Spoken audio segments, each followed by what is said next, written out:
छाया वाली हवेली। गांव के बाहर एक पुरानी टूटी फूटी हवेली थी। लोग उसे छाया वाली हवेली कहते थे। कहते हैं वहां रात के समय कोई साया चलता है धीमे धीमे कदमों से, बिना आवाज किए।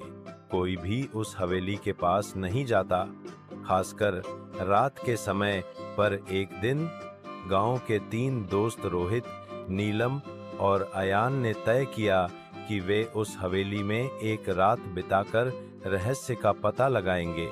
रात के 12 बजे वे तीनों टॉर्च लेकर हवेली में घुसे।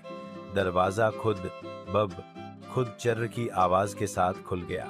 अंदर सन्नाटा था, दीवारों पर जाले, फर्श पर धूल और हर कोने से अजीब सी ठंडी हवा आ रही थी। उन्होंने एक कमरा चुना और वहां बैठ गए। कुछ देर तक सब ठीक रहा, फिर ठक ठक ठक ठक ऊपर की मंजिल से किसी के चलने की आवाज आई। सबने एक दूसरे की ओर देखा। कोई और भी है क्या यहाँ? अयान ने फुसफुसाकर पूछा।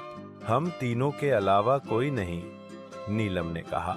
वे टॉर्च लेकर ऊपर गए। वहां कुछ नहीं था, सिर्फ एक पुराना शीशा। लेकिन जैसे ही रोहित ने उस शीशे में देखा, उसने एक छाया देखी जो उसके पीछे खड़ी थी। उसने डर के मारे चिल्लाया, पर पीछे मुड़ा तो कुछ भी नहीं था। नीलम ने शीशे की ओर हाथ बढ़ाया, तभी शीशा खुद चटक गया और उसमें से एक ठंडी हवा निकली और फिर एक औरत की भयानक चीख। मेरे घर में क्यों आए? एक डरावनी आवाज गूंजी। हवेली कांपने लगी। दरवाजे खुद बंद हो गए। रोशनी चली गई। तीनों अंधेरे में थे, बस वह आवाज गूंज रही थी। फिर अचानक हवेली का दरवाजा खुल गया। तीनों भागकर बाहर निकले। अगली सुबह गांव वाले हैरान थे, क्योंकि हवेली अब पूरी तरह गायब थी।